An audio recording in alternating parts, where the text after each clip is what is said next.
All right, guys, let's kick off the 2014 James Slow Pitch 12-6 ARC softball preview coming at you right now. Never have I ever seen so many teams add players, lose players, sign free agents, teams disappearing off the face of the earth. First time in James history ever. Let's just get into some of the big moves, and I don't know all the moves. I'll just talk about the moves that I do know of. Start off with the Hitmen. Last year, coming up with some great pickups. They actually, unfortunately, and this is sad news, Faraz, I guess, has moved to Florida or somewhere down south and will not be playing as much, if at all. I'm not sure what his whole playing status is, but I do know he won't be there for most of the games. I know they're trying to hope to get him in enough qualifying games that if he is around for the playoffs, he can always fly up. I'm sure they can have that done. But they did have 3 monster pickups. Former Fire-Breathing Kittens, Jim, Jason, and Warren have joined Hitmen, which I think is a great fit for them. I think it's I think they're going to a team which is already fundamentally sound. They've been playing together for a long time. Hitmen have been playing together for a long time. Hitman's always been one of the standards of jams, so it's not it's not like they're going to like a rebuilding team. They're going as add-ons to already a fundamentally strong softball knowledge team. I'm assuming Warren would be taking over responsibilities in center field. Jason, I'm sure, will be a great addition with Shake on the left side of the infield. I'm assuming probably at third base. I know Jim can also play third base there. So it's gonna be interesting to see that team. I think off the get-go, I'm just gonna say right off the bat, probably one of the best defensive teams you're gonna see in the league, and obviously not too shabby of an offensive team either. So they're gonna be giving that division a heck of a run for its money this year. In that division also, you have SWAT, I believe. I don't think they really picked up anybody. I don't know if they did or not. I haven't heard of anything. Again, already fundamentally sound team. Didn't really make a whole lot of moves anyway. Just came up a little short last year, so hopefully they're going to try to get over that hump. Channel 4, I heard that they got rid of a few players. I'm not sure who are the names that they got rid of, but again, a powerhouse in the division. Everyone kind of wrote them off a little bit mid last year. I know I did, and they made me look like a fool, which not that hard to do. But as long as their core cast of players come back, I don't see why they wouldn't be, in obviously that top 3 for that. Then I know you have Decepticons in there. I don't know if they picked up anybody. I'm hoping they are going to have a turnaround season this year, get a few W's under their belt. Legends, again, a team that probably could have had another 9 wins last year if they scored 3 more runs per game, or if they gave up obviously 3 more runs per game, because that'd be a simple math there. So I mean, a very dangerous team. I'm interested to see who comes back on that team also. And then I think No Side is on that side too. And No Side's problem, I think, for the last 2 years since they went to the championships, has just been getting players to show up every single week and keeping them there. So hopefully, they got some players to help Ray and Moody and Shilly, to come back to the power team that No Side used to be. And I'm sure everyone in the league is hoping that it turns back into that for them. Back in the other division, I don't know if there's or the East or the West or whatever it is. You have Wolfpack, which I talked to AR, and they have picked up some new players. Again, another year, hopefully a new story, a new chance for them to turn around a little bit. So let's see what happens with them. Jumpman's Club, I believe, is pretty much the same team as last year. Scrappy team, they're in it a lot. They just fall a little short. I hear there is going to be a new captain on that team, who has a little more softball 101.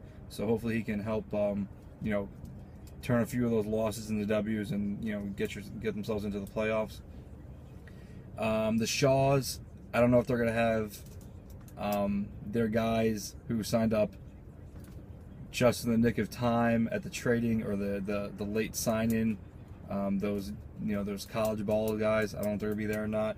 But they're a sound team. I mean, they play probably one of the best defenses, a great outfield. They hit the ball very smart. Just, we'll see what happens with those guys. Who do we got? Wild. I don't know the names of the guys that they got on, but I was assured that they picked up some monster players. Apparently a pitcher who will make people look stupid this year. And hitters that were going to make, Invictus players envious a little bit. Brings me on to, I guess we'll go to Invictus next.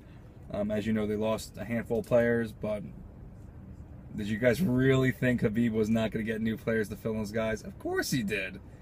And from what I heard, he got some pretty big guys to come join his team, so it should be a good year for them. So for all you guys who kind of wrote them off, without their big guys, they'd be gone. You guys don't know Habib very well, do you? Because he just came right back and was like, you know what? I don't think so. He's going for the 4-peat. Everyone's going to try to stop him. Let's see who can. And then we have the new team, which is a combined of Fire Breathing Kittens and Invictus players are left.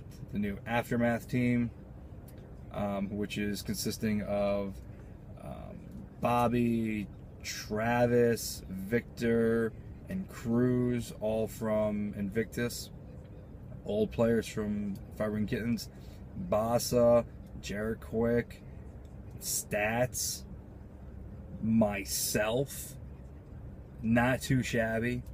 And we also do have some amazing subs that the Invictus players have kind of brought together that are going to do some serious damage this year. Going for the obligatory undefeated season, obviously. Anything less is the best, will be a felony for us not to do. So that's where we're kind of going out there. We want to be the best this year. Dolphins, perfect season kind of deal, all the way to the championships, no losses. That being said, we'll go right into the week one, the whole 1 week thing here.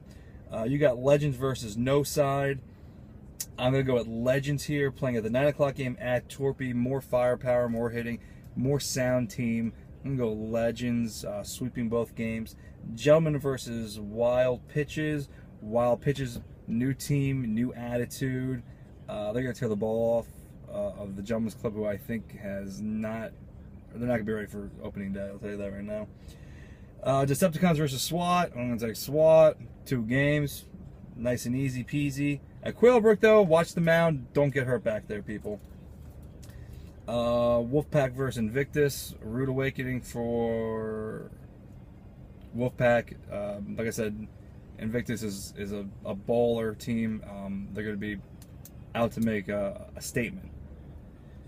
Channel 4 versus Hitman, probably the game of the week right there. I would love to have someone there videotaping that game, because I think you're going to see a new cast of characters helping out an old team.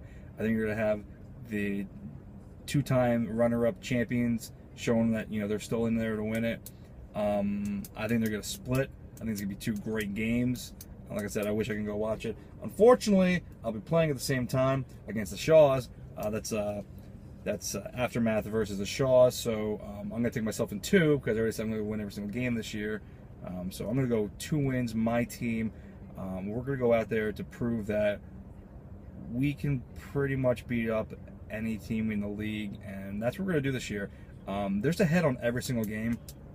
If my team wins any game by 35 runs, I'm bringing my team to the pizza party, to a pizza parlor, to have a pizza party, and Rita's ice cream. So my guys have a lot of incentive to not only win the games, but to pretty much just demolish people. I've always kind of been like the nice guy, in the league, very diplomatic, very friendly. I still am, trust me. I'm probably one of the nicest guys in the league. Ask anybody, usually. You might see a little more of a chip on my shoulder this year, a little more cockiness, which I think I've been lacking, because I think I'm always trying to be the nice guy a little bit, and I am, but I'm very competitive at the same time. So, in a respectful way, I'm gonna have a chip on my shoulder a little bit. So feel free to try to knock the chip off my shoulder, and then dust it off.